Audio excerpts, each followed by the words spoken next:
गुरुजी क्या करना है? गुरुजी ने हक करना है।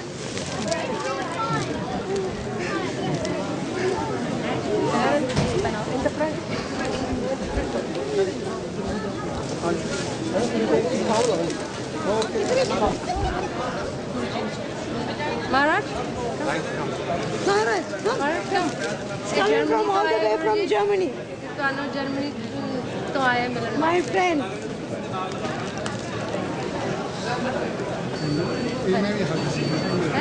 चलो इसलिए हक कर लो। हाँ okay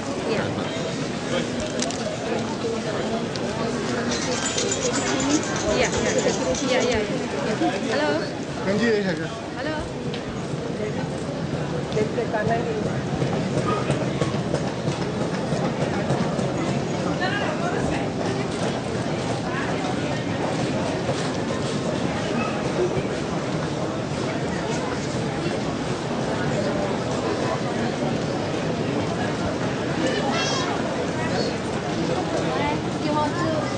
Sure, why not? Sure, come on.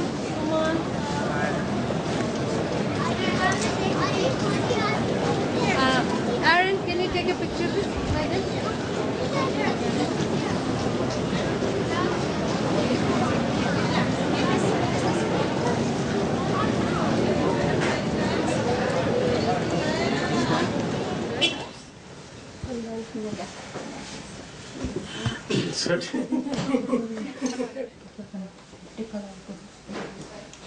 ini लगा दिया कुछ लगा आपको लगा दिया हाँ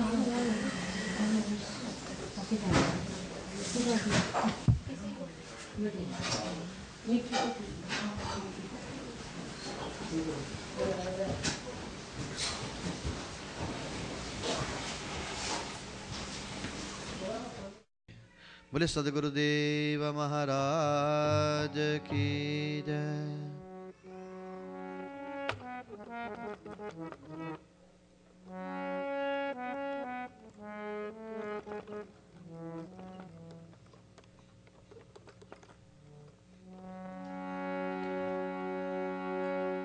एक झोली में फूल खिले हैं, एक झोली में फूल खिले हैं, एक झोली में कांटे रे। कोई कारण होगा, कोई कारण होगा, कोई कारण होगा, कोई कारण होगा। एक झोली में फूल खिले हैं, एक झोली में फूल खिले हैं, एक झोली में कांटे रे। कोई कारण होगा, कोई कारण होगा, कोई कारण होगा, कोई कारण होगा।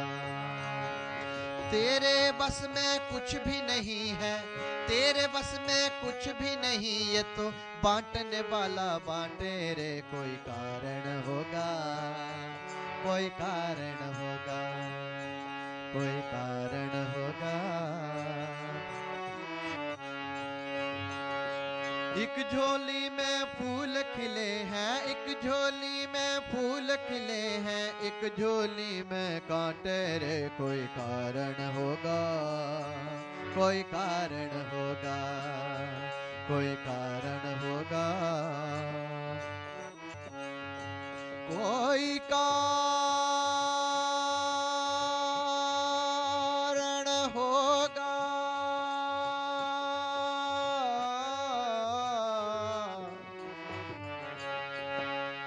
कोई कारण होगा, कोई कारण होगा, कोई कारण होगा। पहले बनती हैं तकदीरें, फिर बनते हैं शरीर। पहले बनती हैं तकदीरें फिर बनते हैं शरीर। पहले बनती हैं तकदीरें फिर बनते हैं शरीर। ये तो प्रभु की कारीगरी है, ये तो प्रभु की कारीगरी है। तू क्यों है गंभीर? अरे कोई कारण होगा, कोई कारण होगा, कोई कारण।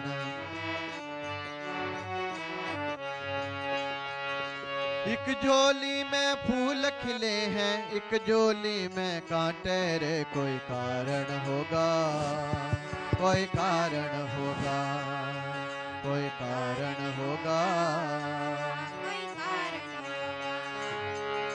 नाग भी डस ले तो मिल जाए किसी को जीवन दान। नाग भी डस ले तो मिल जाए किसी को जीवन दान। नाग भी डस ले तो मिल जाए किसी को जीवन दान। नाग भी डस ले तो मिल जाए किसी को जीवन दान। चींटी से भी मिट सकता है किसी का नामो निशान। अरे कोई कारण होगा, कोई कारण होगा, कोई कारण होगा, कोई कारण होगा। अरे कोई कारण होगा,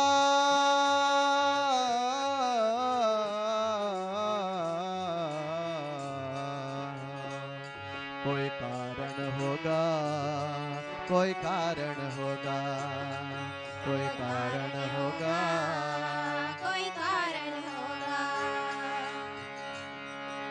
धन का बिस्तर मिल जाए पर नींद को तरसे न। धन का बिस्तर मिल जाए पर नींद को तरसे न। धन का बिस्तर मिल जाए पर नींद को तरसे न। धन का बिस्तर मिल जाए पर नींद को तरसे न। कांटों पर भी सोकर आए किसी के मन को चैन। अरे कोई कारण होगा, कोई कारण होगा, कोई कारण होगा, कोई कारण होगा। एक झोली में फूल खिले हैं, एक झोली में फूल खिले हैं, एक झोली में कांटे रे। कोई कारण होगा, कोई कारण होगा, कोई कारण होगा, कोई कारण होगा, कोई कारण होगा, कोई कारण होगा। सागर से भी बुझ सकती नहीं कभी किसी की प्यास। सागर से भी बुझ सकती नहीं कभी किसी की प्यास।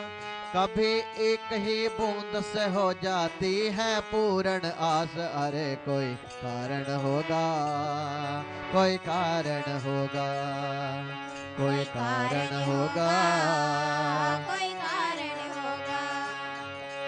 एक झोली में फूल खिले हैं, एक झोली में कांटे रे। कोई कारण होगा, कोई कारण होगा, कोई कारण होगा, कोई कारण होगा, कोई कारण होगा, कोई कारण होगा। बोले सद्गुरुदेव महाराज की जय। बलिहारी ऐसे सद्गुरु की आनंद ही।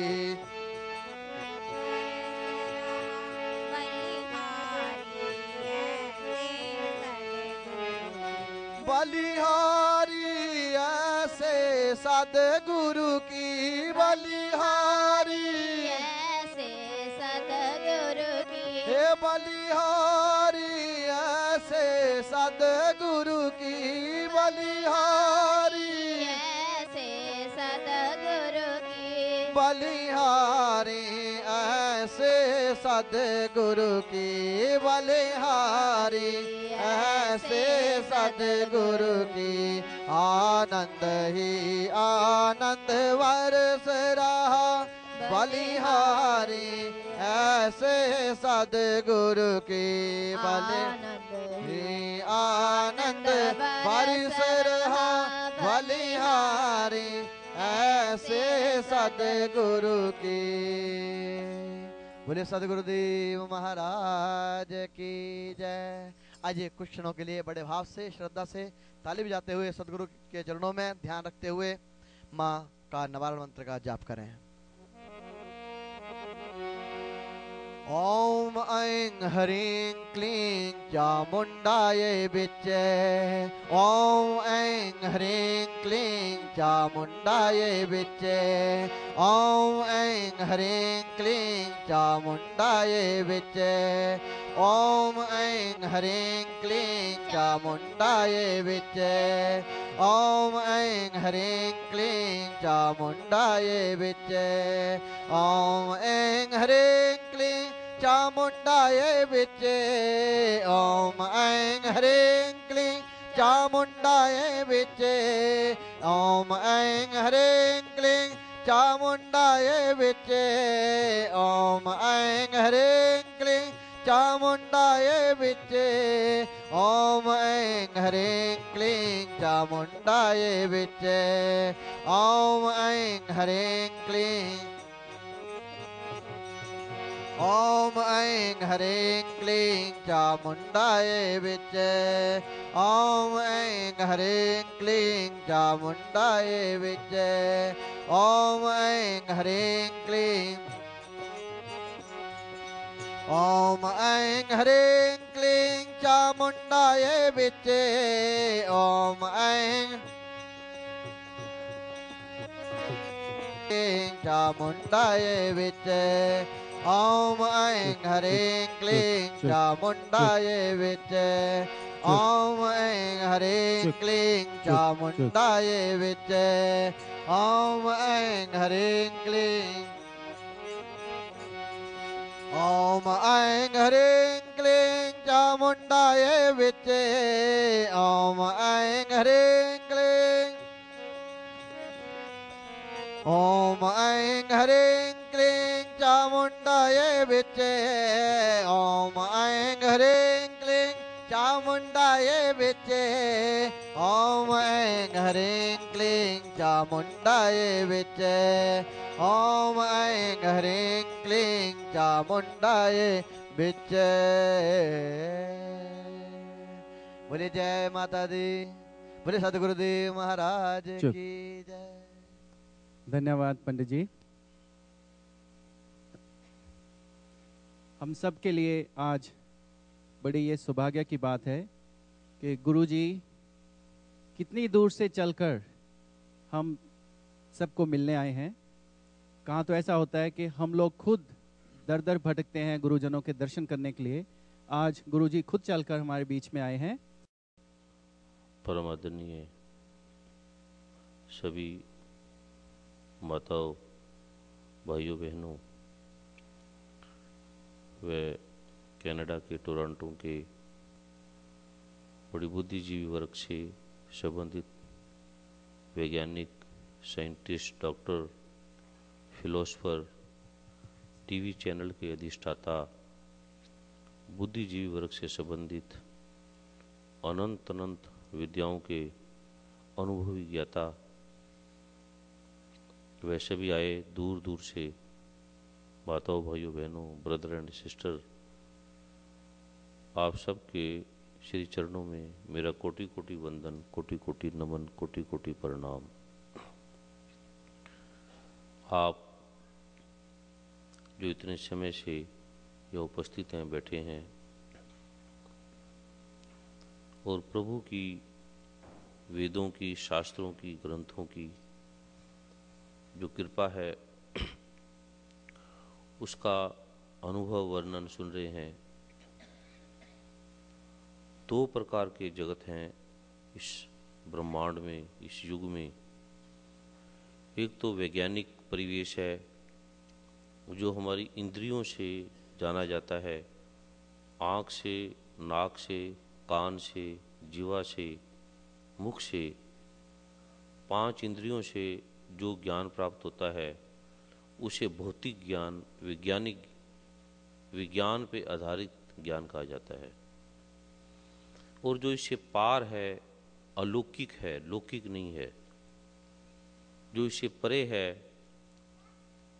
जैसे पेड़ में फल दिखते हैं, पत्ते दिखते हैं, तने दिखते हैं, वृक्ष दिखते हैं, उसे हम देखते हैं, जानते हैं, अनुभव में आता है। लेकिन जो जड़ है और जड़ का भी जो मूल है वो हमारी बुद्धि से, हमें आँखों से, इंद्रियों से समझ में नहीं आता। विज्ञान जो है वो तथ्य पे आधारित है, माइक्रोस्कोप से, इलेक्ट्रॉन पे, प्रोटॉन पे, न्यूट्रॉन पे, और जो भी हमारे माइक्रोस्कोप से हमारी लैब में हमें पकड़ में आ जाता है उसे हम विज्ञान पे आधारित कहा जाता है। ये जो सारा जगत है ये वैज्ञानिक बुद्धि पे आधारित है। विज्ञान की अपनी सीमा है, विज्ञान की अपनी मजबूरी है, और विज्ञान का ये तथ्य भी सच है, परिपूर्ण है। विज्ञान इसको आधार को मान के चलता है कि जब तक हम किसी को पकड़ नहीं सकते, समझ नहीं सकते, जब तक हम किसी का प्रयोग नहीं कर सकते और प्रयोग करके उसे बार बार अनुभव में नहीं ला सकते, उसे हम नहीं मानेंगे। ये विज्ञान का अनुभव है, विज्ञान इस पे आधारित है। और जो अभौतिक ज्ञान है विज्ञान से परे है, क्योंकि इस जगत में जो भी दिखता है उसका मूल है, उसका कारण है। जैसे पिता है, उसका मूल हम हैं, उसका मूल कोई और है, हम किसी के द्वारा आए हैं। जैसे पेड़ है, दिखता है, पेड़ का मूल बीज है, जड़ है। इस जगत में ऐसी कोई भी चीज़ नहीं है जिसके पीछे मूल बनाने वाला नहीं है। ये हमें माइक दिखता है, हॉल दिखता है, हमें लोग बैठे हुए दिखते हैं, स्टेज दिखता है, इसका अर्थ है कि इसके पीछे कोई बनाने वाला है, बनाने वाला दिखता नहीं है। जो भी इस जगत में है वो बिना बनाने वाले के नहीं बनता। इस जगत में ऐसा कुछ भी नहीं है जो अपने आप से बना हुआ है, जिसके पीछे कोई बनाने वाला नहीं है। जब इस जगत में ऐसा कुछ भी नहीं है, जैसे सड़कें हैं तो उसके पीछे कोई मंत्री है, कुछ भी है तो उसके पीछे कोई विभाग का एक मंत्री है, मिनिस्टर है, करने वाला है, कोई प्राइम मिनिस्टर है, कोई राष्ट्रपति है, कोई राजा है, कोई उसके पीछे एक सत्ता है जिसके बिना हमारा घर है, मकान है, कार है। ऐसी कोई भी चीज़ नहीं है जिसके पीछे कोई इंजीनियर, कोई मैकेनिक, कोई डायरेक्टर नहीं है। ये जो जगत है, पृथ्वी, अग्नि, जल, वायु, जीव, आकाश, चंद्रमा, सूर्य, तारे और अनंत अनंत ग्रह, जब जगत की ऐसी कोई भी चीज़ नहीं है जिसके पीछे कोई बनाने वाला नहीं है, तो ये सूर्य, चंद्रमा, तारे, ग्रह, इलेक्ट्रॉन, प्रोटॉन, न्यूट्रॉन, इसके पीछे भी कोई सत्ता है, कोई शक्ति है। वैज्ञानिक जानते हैं कि इलेक्ट्रॉन है, प्रोटॉन है, न्यूट्रॉन है, ये है, सब में है, इससे, इसके होने से ये सब चलता है। लेकिन ये किसके होने से है? इसकी जो मूवमेंट है, इसकी जो ध्वनि है, इसकी जो तरंग है, वो उसके पीछे मूल क्या है या वैज्ञानिक नहीं पहुंच सके। शरीर चलता है, वैज्ञानिक डॉक्टर देखते हैं कि बीपी है, हार्ट का पल्पिटेशन है, ईएसआर है, एचबी है, टीएलसी है, डीएलसी है, यह हमारे शरीर के ये अवयव काम कर रहे हैं, इससे शरीर है। लेकिन इसके पीछे मूल क्या है, इसका कारण क्या है, किसके होने से ये शरीर चल रहा है? ये पंखा चलता है, बल्ब जलते हैं, माइक चलता है, एसी चलते हैं, हीटर चलते हैं, टीवी चलता है, इसके पीछे है क्या? इसके पीछे इलेक्ट्रिसिटी है, और इलेक्ट्रिसिटी के पीछे भी क्या है? मूल पावर हाउस क्या है? ये जो जगत है इसके पीछे मूल क्या है, पावर क्या है, किसके होने से ये चंद्रमा है, सूर्य है, तारे हैं, ये हर समय पे निर्धारित है और चलते हैं। इसका कारण क्या है, इसके पीछे मूल क्या है? विज्ञान ढूंढता है लेकिन उसकी समझ में नहीं आ पाता।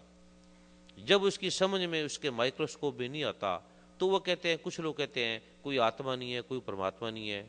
हमने व्यक्ति का पोस्टमार्टम किया, उसमें कोई आत्मा नाम की चीज नहीं मिली, उसमें कोई परमात्मा नाम की चीज नहीं मिली, कुछ तत्व हैं वो मिलते हैं, तत्व अलग होते हैं उसका नाम मौत है, तत्व मिलते हैं उसका नाम जीवन है। लेकिन कोई आत्मा नाम की चीज है ऐसा कोई भी वैज्ञानिक साइंस में नहीं है।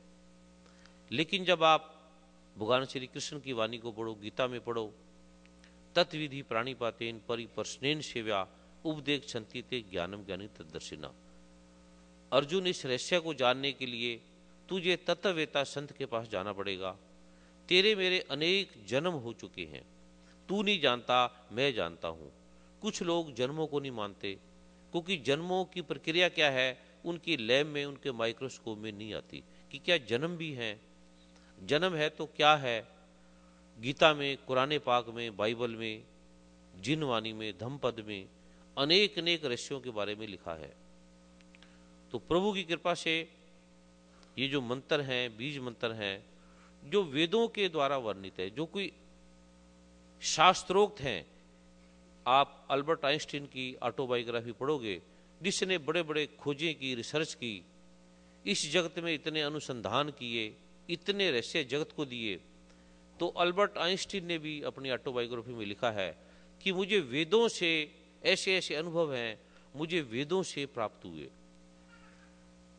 आयुर्वेद को आप पढ़ोगे, अभी आप सर्जरी को पढ़ते हो, तो सर्जरी का जो सबसे बड़ा सुश्रुत है, ये एलोपैथिक डॉक्टर भी मानते हैं कि जो सबसे बड़ा सर्जन है वो सुश्रुत था।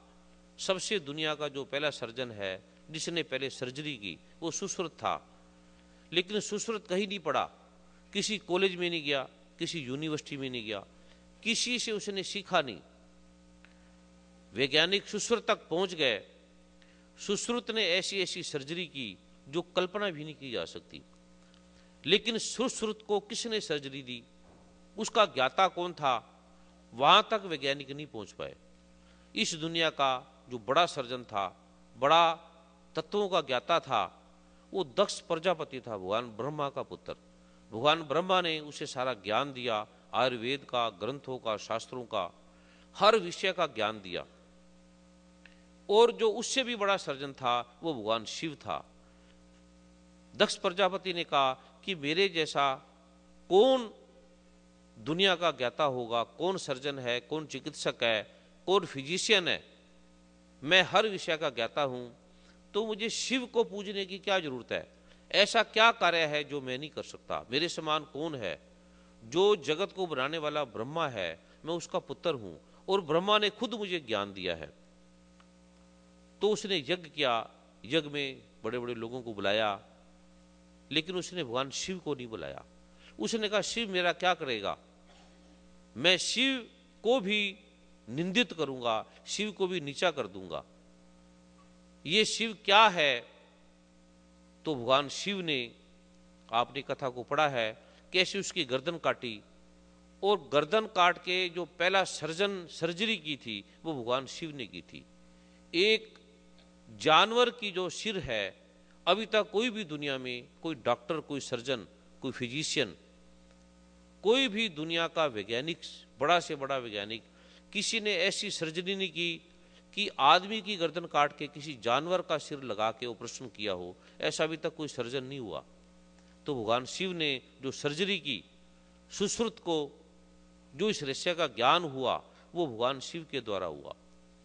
और भगवान शिव ने फिर गणपति भगवान का जैसे सिर धड़ से अलग किया, तो फिर हाथी का जो सिर था वो भगवान गणपति के सिर पे लगाया। तो ऐसी सर्जरी अभी तक कोई भी नहीं कर पाया। कुछ लोग कहते हैं ये कथा है, कपोल काल्पनिक है, इसका सत्य से कोई अर्थ नहीं है। पहले वैज्ञानिक कहते थे कि आयुर्वेद है ऐसी है, इसका कोई अर्थ नहीं है। ये 100% झूठ है, ये झूठ पे आधारित है, इसका कोई आधार नहीं है। ऐसी वेद है, ऐसी मंत्र हैं, ये हमारी लैब में कोई समझ में नहीं आता।